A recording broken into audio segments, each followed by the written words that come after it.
সম্মানী লোকের সম্মান আল্লাহ পাক সবসময় অটুট রাখেন।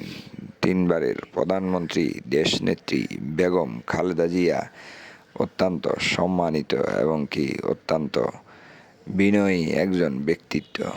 তিনি বিগত আওয়ামী দুঃশাসন, এই আওয়ামী সরকারের আমলে সেনাবাহিনীর সেই সেনাকুঞ্জের বাড়ি থেকে উৎখাত হয়ে সেনাকুঞ্জ থেকে উৎখাত হয়েছিলেন। তিনি বাড়ি হারিয়েছিলেন। আজকে সেই সাবেক প্রধানমন্ত্রী সেনাকুঞ্জে সেনাবাহিনীদের সশস্ত্র বাহিনীদের দিবসে সেনাকুঞ্জে অতিথি হয়ে ফিরে আসেন প্রধান উপদেষ্টার সাথে। সেখানে তিনিও দাওয়াত পেয়েছেন প্রধান অতিথি এবং কি বিশেষ অতিথি হয়ে সেনাকুঞ্জে তিনি সেনাবাহিনীর অফিসারদের সাথে সাক্ষাৎ করেন।